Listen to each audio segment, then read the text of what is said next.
It's early morning in a North German village. High up on the rooftops, white storks have been catching up on their sleep after their long flight from Africa. For centuries they've nested in close proximity with man, and they're still welcomed as traditional bringers of good luck. Yet each March, fewer storks return to breed. These well-loved birds are in decline. A look at their lifestyle will show why. This is Bergenhusen, the village of storks.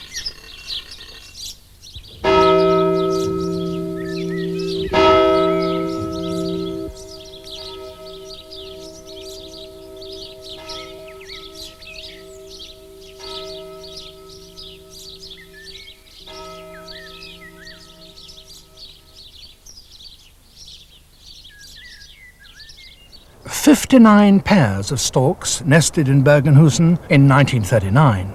Now there are just 14. It's a cause for concern here. A female stork usually arrives a few days after the male. She returns to her nest of last year and accepts the male she finds there, who may or may not be her mate of last year.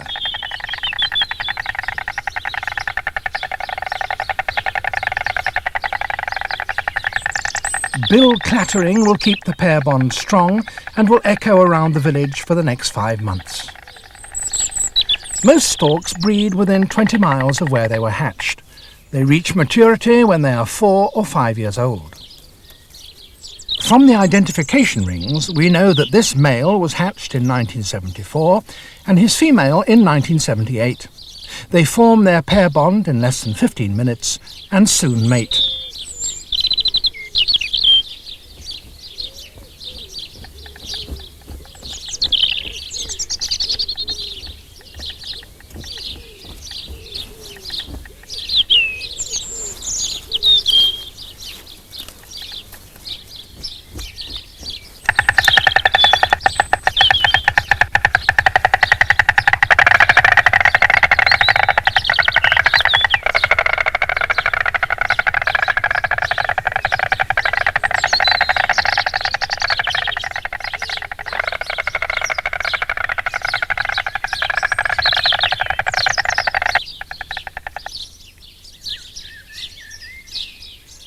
They share the farmhouse roof with another pair of storks.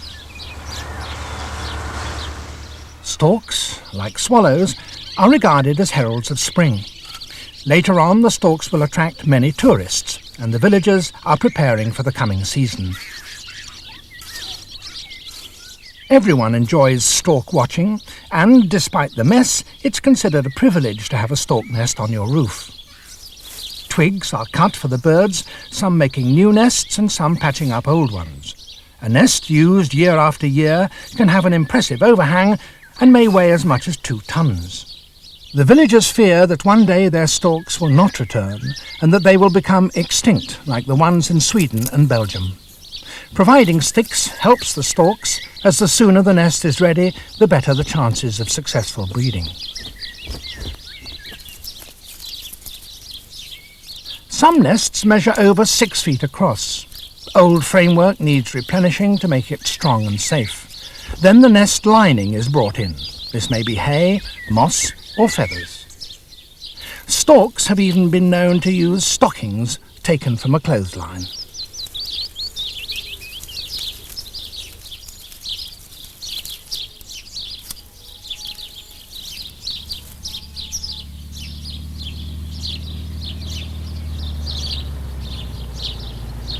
These storks are using a nest pole specially erected by the villagers, who have even named a street after the storks, High Builder Street.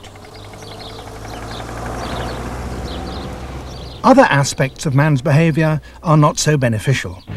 Water meadows are being drained and rough pastures ploughed up. These are the very areas close to the nests where storks hunt for frogs, beetles and voles. Here in Bergenhusen there's still enough marginal land to provide food for some breeding storks, but elsewhere in Germany many feeding grounds have been lost and the storks have disappeared. In the last 30 years the stork population has dropped by 80%, about the same as the increase in agricultural development. In many places, where once there were water meadows and marshes, houses now stand.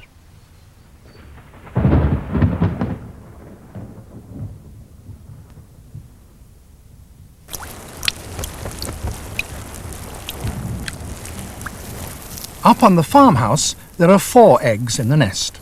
They will take 33 days to hatch, and both storks will share the incubation duties.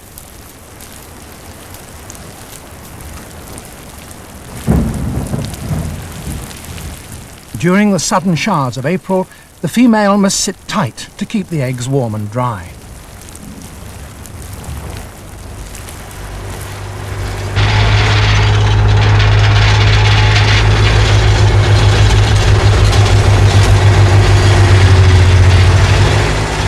In fields nearby, a 30-ton caterpillar and special vibration plough is laying cables underground for the electricity company to rid the landscape of overhead power lines. In the past, many adults and young storks were electrocuted on overhead cables. In Bergenhusen alone, cables accounted for 1/3 of summer deaths. It was the villagers' concern that prompted these safety measures.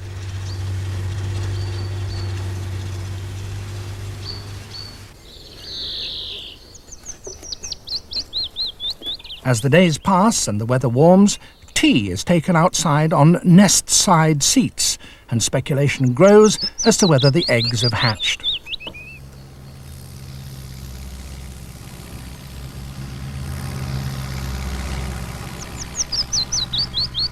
The fields around the village are used for arable and dairy farming. There's little here for the storks, as the land is so dry and compacted. But storks are great opportunists and will travel several miles from their nests to follow the grass cutters. Here they watch for field mice or voles disturbed by the machinery.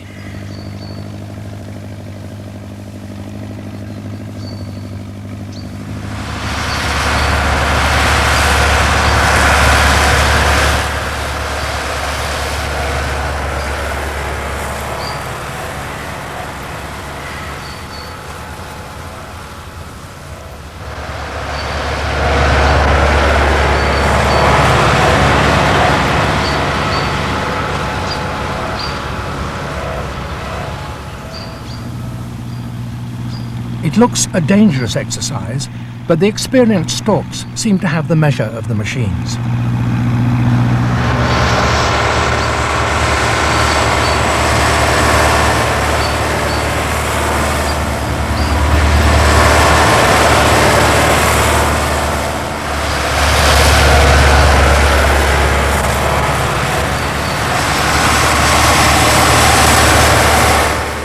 Early rains have ensured that food is plentiful, but in very dry summers, food is scarce, and 3 out of 4 stork pairs fail to raise young.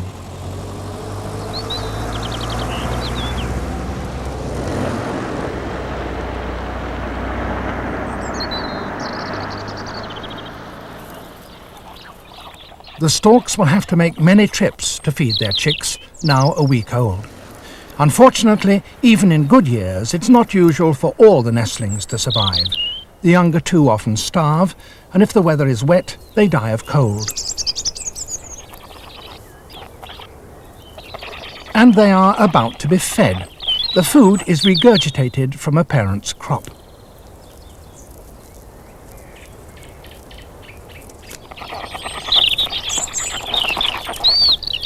It's a mixture of rodents and frogs, and this time there's plenty for everyone.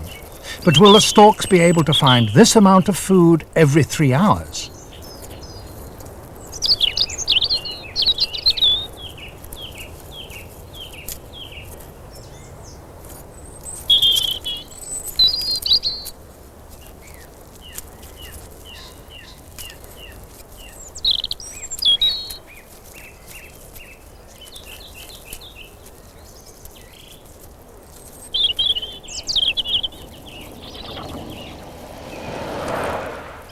Sufficient food is the critical factor, and raising a family is becoming more and more difficult for storks. Even here, in the best stork village in Germany, numbers are still declining. Although looking at these satisfied chicks, that's hard to believe.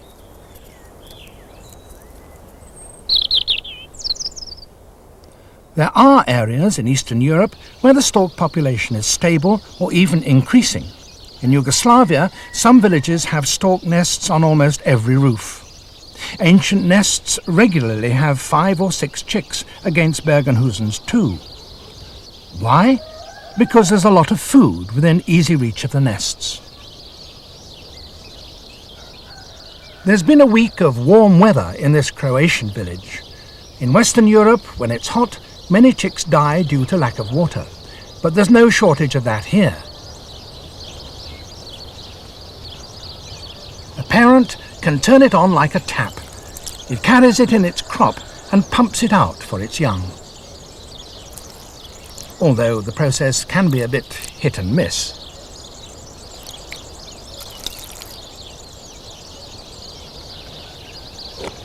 Here the pastures are not drained, and the high water table keeps the vegetation lush. Areas stay wet all year, and they're full of insects, snakes and frogs. Farming methods haven't changed much since the turn of the century. The meadows are not polluted by poisonous pesticides or fertilizers.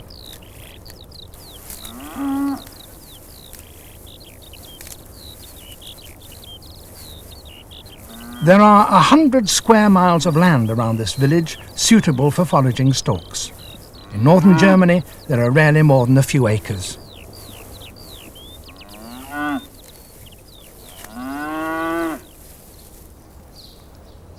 Back in Bergenhusen, the weather has been kind. The gardens are at their best, and it's been a good season for the villagers, and the tourists, and the storks.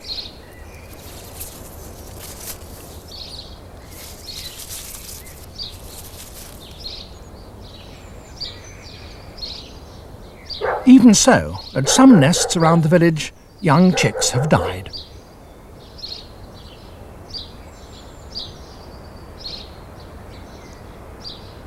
Up on the farmhouse, the experienced parents have managed to raise all their chicks, which are now 8 weeks old.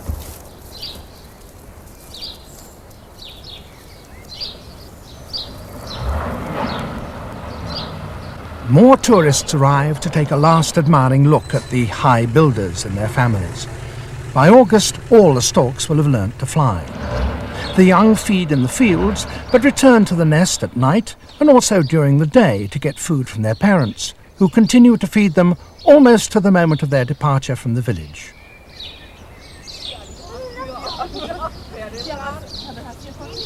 These youngsters must be ready to take the long migratory flight south to the storks' winter feeding grounds.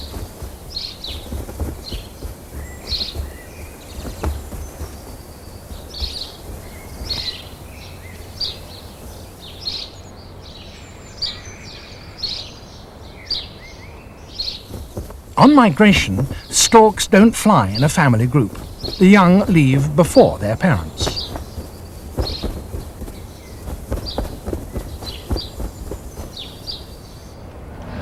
The stimulus to migrate seems to be the shortening days. Soon, Bergenhusen will be bereft of both tourists and storks. From experience, the villagers know that the storks are ready to leave.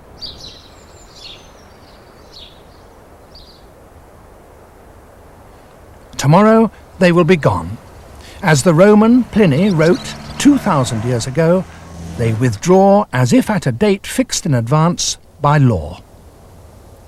They have a 6,000-mile journey ahead of them, and it will take them over 4 weeks. In August and September, 500,000 storks leave on migration.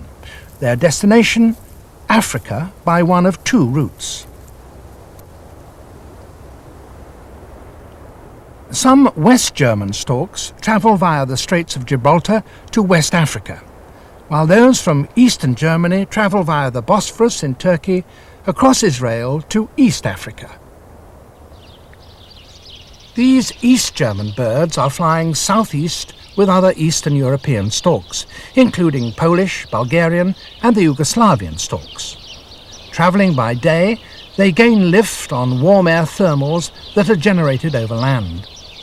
After crossing the narrow channel between Europe and Asia, European storks are joined by Asian storks, swelling the number of migrating birds to nearly 400,000 as they pass over Israel. All storks must stop at night to rest. They fuel up with food before they set off, but some also occasionally spend the day feeding and resting.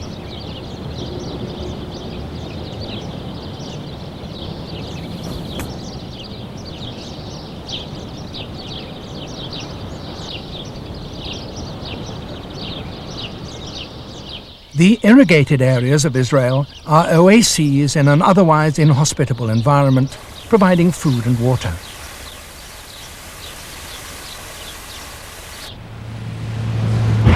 Tel Aviv's vast rubbish dump is, less romantically, also a great attraction.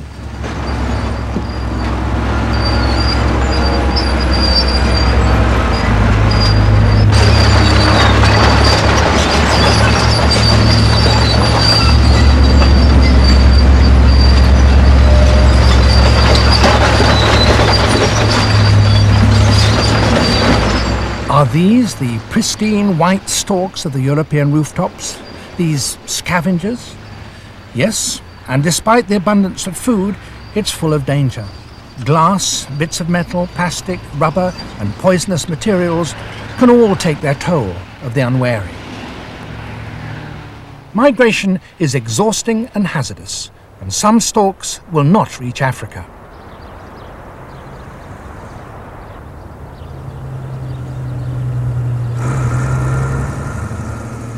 They crash into the enormous pylons and high-tension cables.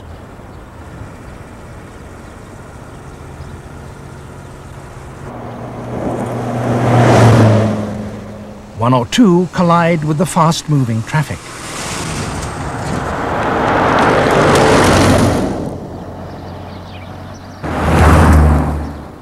The majority of storks, however, fly non-stop over Israel, and Yossi Leshem of the Israeli Nature Protection Society keeps an eye on them. Every spring and autumn, he and his pilot take to the air in a motorized glider. Yossi keeps in touch with air traffic control, who, aided by radar, guide him towards a stork flock. Yossi has studied the migration patterns of the birds for several years. He now has their flight paths precisely charted.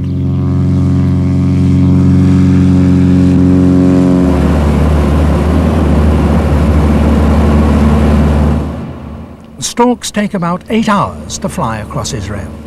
Their speed on average is 22 miles an hour, although they can glide at 50 miles an hour.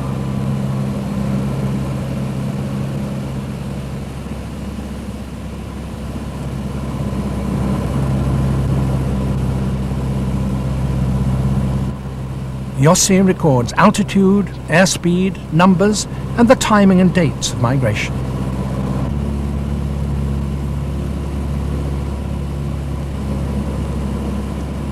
When the engine is switched off, he has the enviable job of flying alongside one of nature's greatest spectacles.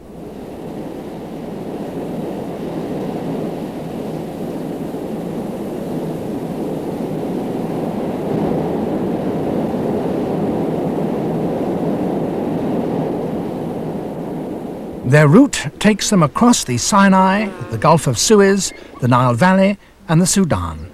And at last, it's touchdown on the hot African savanna. It's an amazing feat of endurance across 2 continents.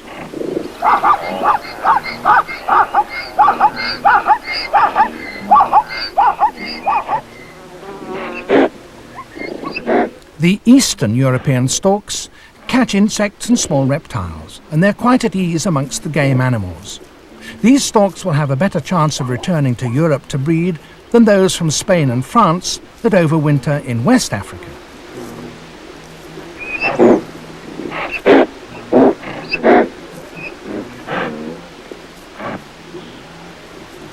Many young storks died on the journey here, and now many more will die on the African plains. Only a small percentage of those hatched in Europe will return to breed there. In the background, scavengers squabble over a wildebeest carcass.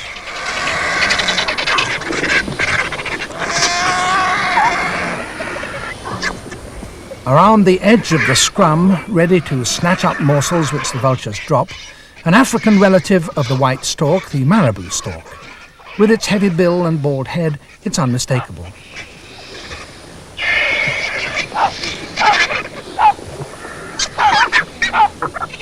The marabou, for the most part, is a scavenger, but it can catch birds and reptiles and will eat termites and, if they're readily available, locusts. A swarm attracts white storks as well as these Abdim storks from West Africa. Flocks of over 100,000 of them will follow the swarm, each bird catching 700 or so locusts a day.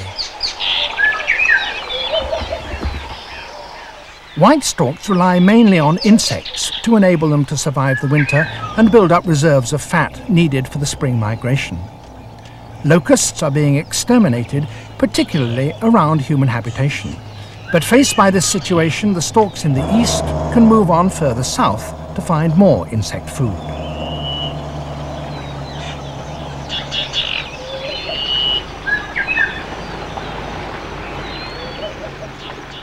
Similar insect control measures in West Africa are more serious for the white storks that winter there. While the East European storks can travel over the savannas right down to the tip of the continent in search of food, those in the west can't move on. A forest belt prevents them, and they're restricted to 3 or 4 wetland areas.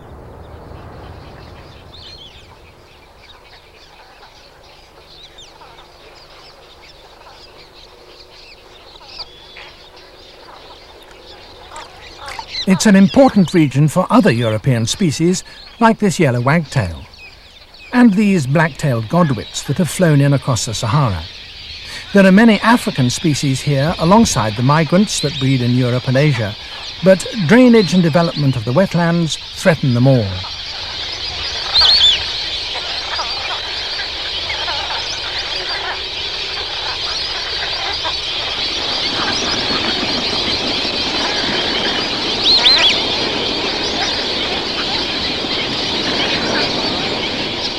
The water is needed for drinking, agriculture and fishing by the hundreds of thousands of people who live in this wetland area.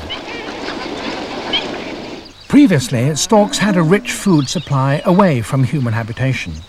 Now some seek scarce prey on agricultural land. Elsewhere in Africa, they're killed for food. Since they're relatively tame birds, they're easy to trap or shoot. Cultivation is being extended to sustain the increasing human population, and much of the land is slowly being degraded. Cattle and goats are one cause of land degradation. The green areas disappear as shrubs and trees are stripped of foliage for fodder. Trees are cut down for firewood faster than they're being replaced either by natural regrowth or replanting. The wetlands act as a barrier to the spread of the Sahara. In the past, Nigeria, Mali and Senegal had floods annually. Now, drought and irrigation schemes have reduced the water. Already, sand is spreading into the villages and the wells are drying up on marginal land around the wetland. If the floods stop and the wetlands dry out, there will be nothing to stop the Sahara spreading further south. Villagers have seen their land and homes buried under mountains of sand.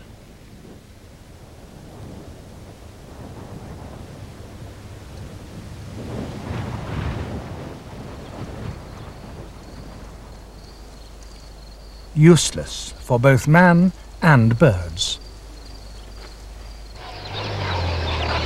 A project supported by the Royal Society for the Protection of Birds, jointly with other international conservation organisations, is underway to investigate the use of the wetlands by birds and people and to try to determine how the needs of both can be met. More damming and irrigation schemes upstream on the rivers that annually flood these areas would dry out the important wetlands. Some of it is floodplain. As you can see here, for the white stork of Western Europe, this is one of the few remaining refuges in West Africa.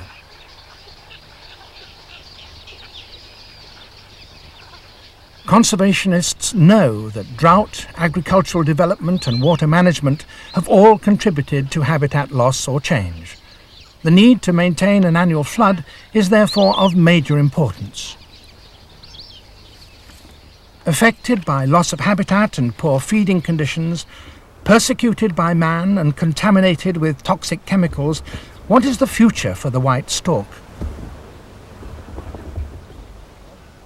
Life behind bars? These storks have been bred in captivity in Holland. There are 61 free-flying pairs here. They will never fly south, as wing clipping when they were younger removed their desire to migrate. Holland's wild white storks dropped from 300 pairs to just 2 pairs in 50 years. This is the only way most people in Holland can enjoy their bringers of good luck.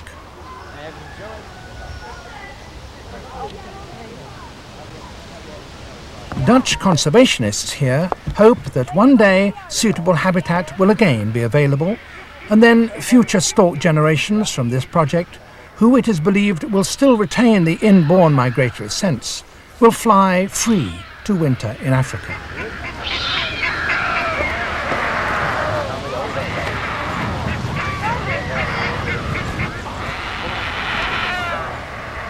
The children of Holland may have a long wait to see migrating storks return and to hear their high builders clattering bills on the rooftops.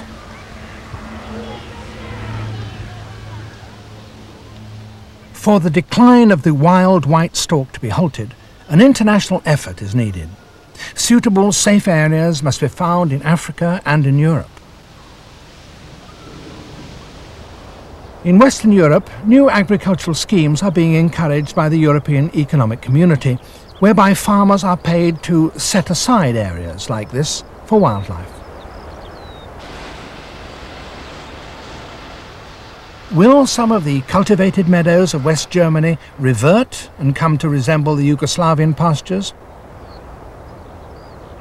Or could the Yugoslavian pastures come to resemble the West? Should intensive land use continue to spread eastwards, as land in former communist countries is privatized, then a further decline of the white stork is sure to follow in its wake.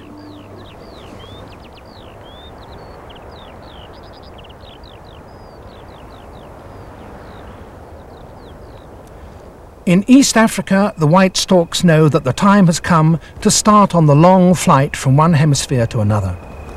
The migration is the result of millions of years of adaptation and change, but the present environmental pressures may prove too much for them. Their relationship with mankind is unique. Few other wild birds have lived in such close proximity with human beings, or figure so vividly in European folklore. These are the birds traditionally held responsible for the continuation of our own species. How sad that we should allow the chance of their survival to be so slim.